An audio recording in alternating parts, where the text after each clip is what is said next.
Good afternoon, Patriots, and welcome to the 41st audio chat on the Q News Patriot Rumble channel series. I am the Q News Patriot, joining you today with a We the People warrior, Mr. Dave Smith. My name is SG Anon. One of the reasons that we do the audiocast series, and I know I say this a lot, but it's worth highlighting for each of you out there, is to give a voice and some interconnectivity to patriots who are normal, everyday people who may be engaged in extraordinary things or attempting to pull off extraordinary acts. And those stories and the information behind them, I think, is worth the time for a lot of people out there. And Dave's story is, I think, very reminiscent of a lot of everyone's that we've lived over these last 4 years, very reminiscent of the same story. Mr. Dave, and I won't go into it myself. I'll let him do that in just a moment. But Mr. Dave has gone through a lifetime of sort of medical experimentation through surgical interventions, and has dealt with remarkable amounts of life-altering and debilitating pain as a result of that.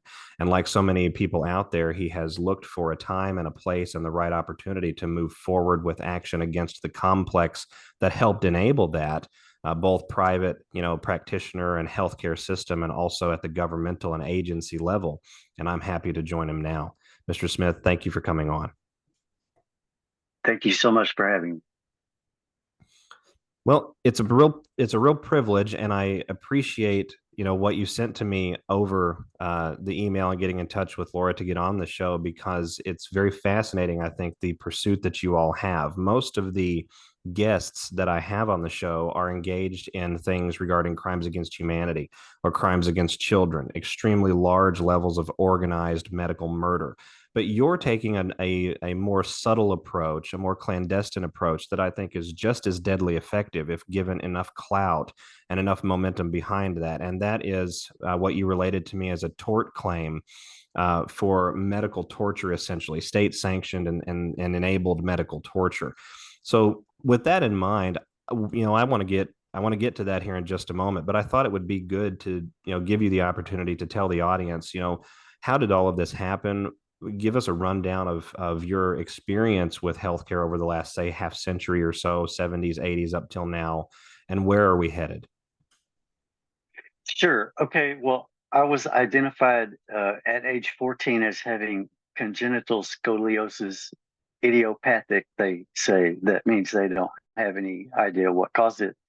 And my spine was curved in the shape of an S. And it was decided that they would perform a surgery. The first one happened when I was 16. That was in 1979, in order to stop the progression of the organs being smushed inside my body. So I had what's called Harrington rod surgery implant, and that helped. I grew 2 inches on that surgery. I had to learn to walk again and learn to reach for the doorknob, and it was suddenly down here. That was a wild experience. And so I had 13 levels, my entire thoracic spine fused, and the insertion of a rod and hooks that counteract rotation. Yeah, there's a photo of an X-ray of my thoracic surgery. There are hooks that pull my rib cage around because I had, of course, humps on the back on the opposite sides. And then that surgery, they put me in a back brace after that surgery. It was the first year they didn't use full body casts. Imagine being wrapped in a full body cast for 9 months after something like this. But thankfully, they didn't do that to me. I had a brace that could be removed, and then I could be sponge bathed and what have you. So I returned to high school that fall. That surgery was in June, early June, and I returned to the 11th grade that fall and marched in the band with my brace on and carried on with life, finished high school, went to college, with no appreciable other treatment after surgery recovery. Fantastic. And So you then, moved. So let me make sure that I understand this. You moved from a high sure, school surgery to a relatively normal life. You said you went to school. yes, Um, yes, what were you able to do after school? yes. Well, I went to college. I lived in North Texas.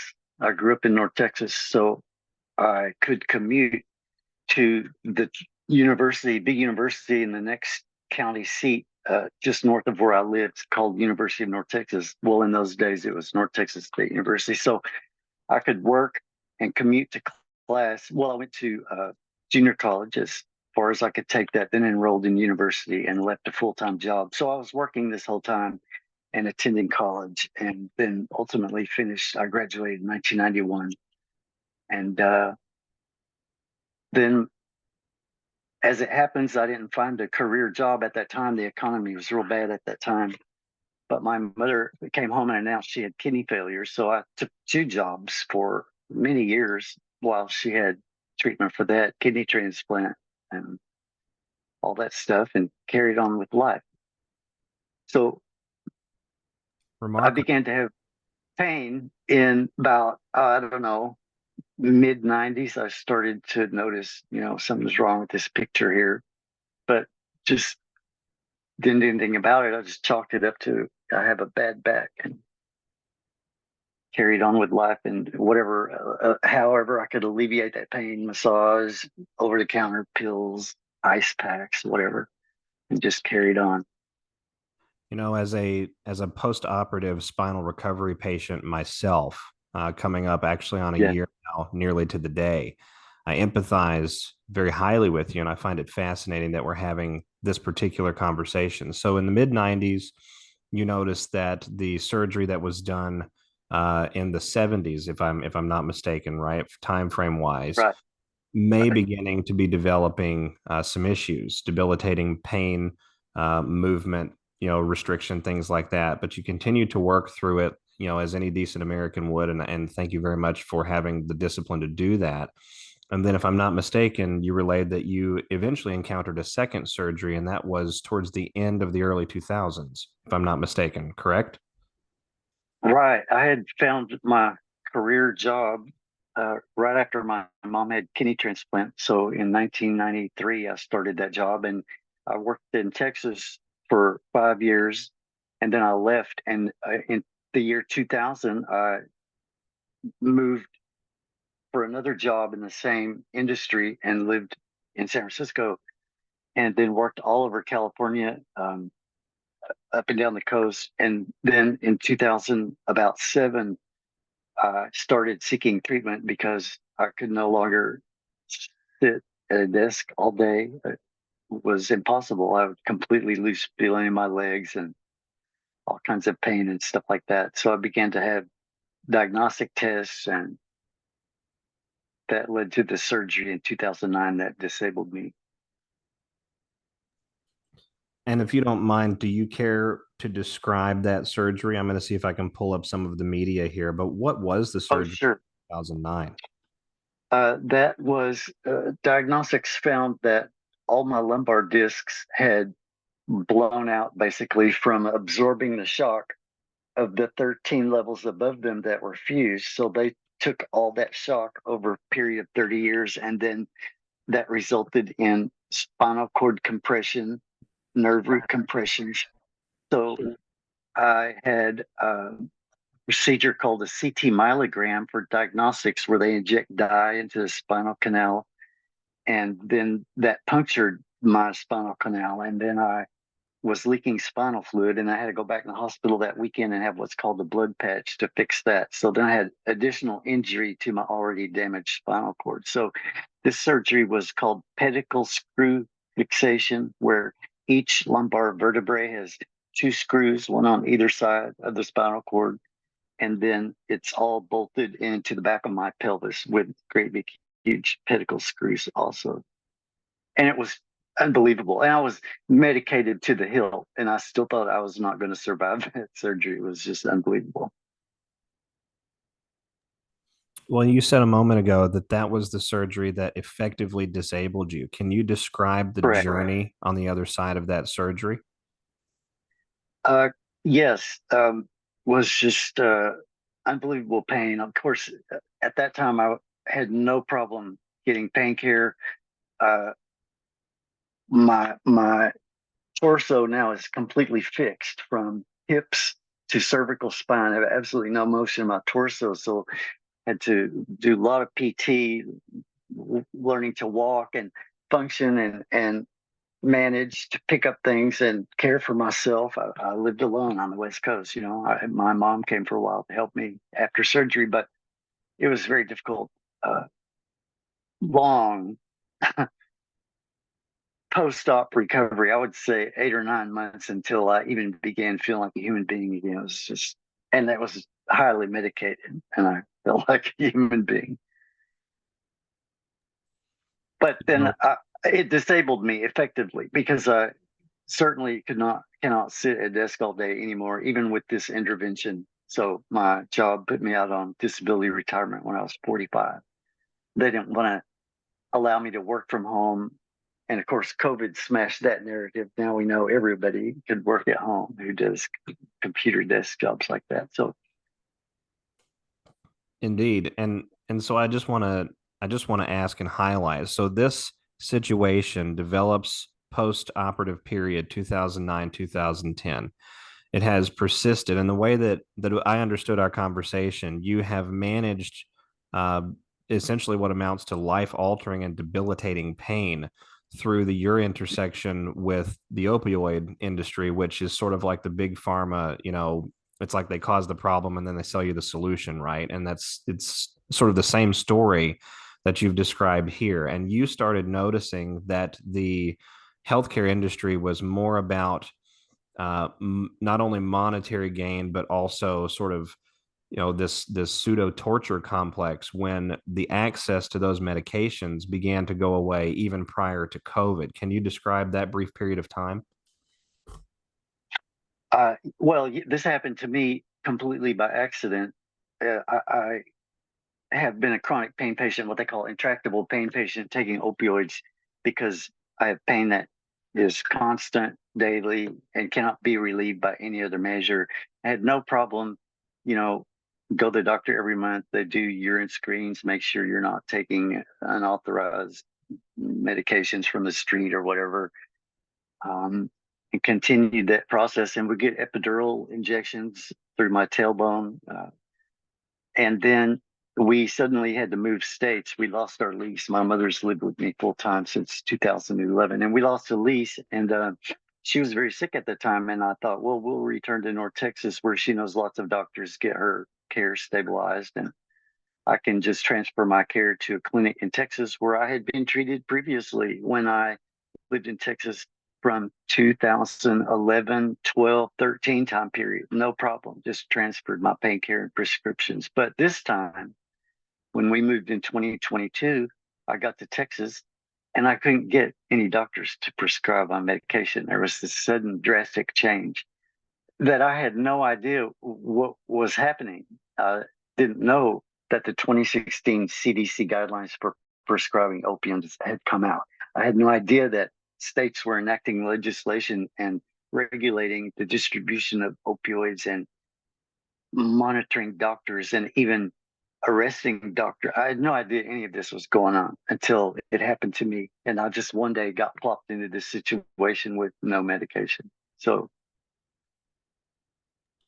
Remarkable. And so, and I apologize for my misunderstanding. So this was post COVID, it's actually very recent. And so describe the process, if you don't mind, uh, from 2022 to now regarding building a lawsuit for patients that have been denied either life saving or certainly life quality of life necessary medications that big pharma has produced and is currently being restricted by that same bureaucratic monster. And the reason I struggle a little bit with this, Dave, I'll be totally honest, because on the show here we don't talk a whole lot about pushing the idea of access to medication. We're actually trying to reform medication. But at the same time, I think it is important to remember that there's a lot of people out there that need that management period so that they can eventually arrive at whatever the other side of healthcare becomes, right? We know that COVID and this entire process will eventually reshape the entirety of what healthcare looks like. But in the meantime, you're standing in the gap for individuals that still have to rely on these drugs and on these medications. Can you describe what led you to do what you're doing? yes, well, after I became what's called an abandoned patient. In Texas, they had basically outlawed, the Texas Medical Board passed laws that chronic management of long term pain using oral opioids was not even possible. So they wanted to transfer us onto medications made for people with substance use disorder. And those medications are not indicated for the treatment of pain, and they don't work for the treatment of pain. So it was a very, almost like pure torture. I did that for about 10 weeks until I gave up and said, no, this is not happening. So then I learned about that same time that I discontinued those patches, the substance use disorder patch. I learned through social media. I began to speak with others who had lost what's the word, access to their medication, and learned about what all was happening, the CDC guidelines, the DEA interventions. And I learned that there are a few states that have passed intractable pain laws so that people who do need management of pain with long-term opioid use can have that. So Arizona was one of those, and I immediately made arrangements to move to Arizona because I was not going to live and try to take care of an elderly mother without pain control. It's not possible. I'm not able to function. So I took that gamble and it paid off. I was immediately restored on one of my medications when I got here. I still don't have long-term, long-acting opioid. They call it long-acting. I don't have that one. But he also introduced another medication which really helped my crazy nerve pain below the knees. That one's called Lyrica, or it's generic pregabalin. And it's so much so that I was shocked how well that medication works for me. So then I continued studying, continued networking with other pain patients, kept hearing from other pain patients that even hospital systems were denying pain control after major surgeries, amputations, double mastectomies, open heart surgery, and they are like torturing these people in the hospital. And some of them do not have good outcomes. You know, when you control pain, that allows healing to take place. And of course, then the opposite is true. Pain's not controlled. All kinds of things go wrong in your body, hormonal problems, Blood blood pressure. pressure problems, and exactly. And people die. And I heard just 2 weeks ago, I heard from a lady, her husband died after heart surgery. He was not given appropriate pain medication. So I began, wanting somebody to do something. I contacted my congressman who actually opened what's called a congressional inquiry into the DEA overreach. And that's still ongoing. But that doesn't even mean anything will happen. It means Congress's eyes are now upon the subject, but it could go nowhere. And kept wondering, when is somebody going to do something? This is out of control. And then I finally decided I have to do it myself. And I had worked in administrative law my whole career since 1993. So I began studying and writing just like I would have done at work, issuing a legal opinion in injury claims, and created a document that I'm still working on that is we're going to sue the directors of CDC, DEA, and DOJ for the things that have caused this issue where pain patients can no longer get the treatment they need and are being dumped off their medications. We have documented 1,206 deaths, including 269 suicides since the 2016 guidelines for prescribing were published. And that's just a small fraction. There's problems collecting that data from reporting and capturing it. So that's just a very small fraction of the deaths that have occurred from this DEA intervention. So we're going to proceed with the lawsuit. Dave, I have to say, I'm really glad to hear that. And if I can add some context to the discussion, just from my own personal observations and the reason I really wanted to bring you on today, when we look at what happened with COVID, and we look at what happened with the COVID-19 scam, the pandemic, the overreach, the bureaucratic tyranny, the hospital protocols, we're all getting very familiar, unfortunately, very quickly with just how deep, just how vile the entire plan itself was, and how the co-opted, weaponized medical system was turned into the world's largest Holocaust. But what you bring to the table by highlighting this angle The fact that the CDC adjusted these guidelines in 2016, thereby denying the same accesses that you're talking about, even prior to the change in the healthcare system that COVID caused. The fact that the DEA is regularly engaged with prosecuting doctors for attempting to act within the the boundaries and the jurisdiction not only of their medical license but also of the law in the locality which they're practicing in, right? Because the DEA's edicts are not laws, the same as the CDC's guidelines are also not laws. And what this serves to highlight and what your case can bring to the table is just how malevolent, just how malice filled this entire process was, right? They knew in 2017, according to Anthony Fauci at a talk, I believe it was George Washington University or Georgetown University, it was George something, one of the major Ivy League schools. He said there, quote, will be an infectious disease pandemic facing this next president, end quote. So they knew that the hospitals were going to be overstaffed. They knew that the public would flee to their doctor or to their practitioner, to their nurse, anesthetist, or their advisor, asking for guidance, direction, comfort, security, wisdom, etc. They knew that all of this was coming, and they were putting guidelines in place as early as 2016, specifically related to the management of pain to maximize torture. And it's really very surprising. And I'm glad that you're doing the work that you're doing, because there are far too many people out there, everyday, ordinary, working class people, who have been absolutely put through the ringer by one surgical hot potato encounter to the next. And they're never able to properly regain a quality of life. And the system that has been designed, the opioid system, the prescription drug complex in its entirety, that has been designed to preserve for them even a little bit of quality of life after they're eviscerated by the medical matrix complex itself.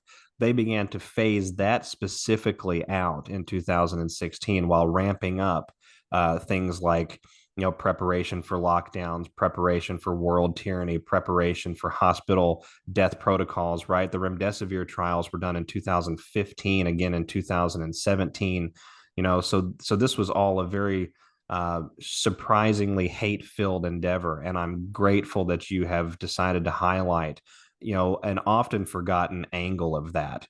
With that being said, who are you who is the target demographic? Who can reach out? What type of class action client would be appropriate for this type of endeavor? And how can Patriots get in touch with you? I'm inviting any pain patient who has been harmed since the 2016 guidelines, CDC guidelines for the public prescription of opioids was published, whether they've lost access to their medications completely, or whether they were force tapered and their dose was lowered. We're talking about stable patients who are stable, functioning, working, and then they were force tapered because DEA says, nope, that dose is too high. It's got to come down.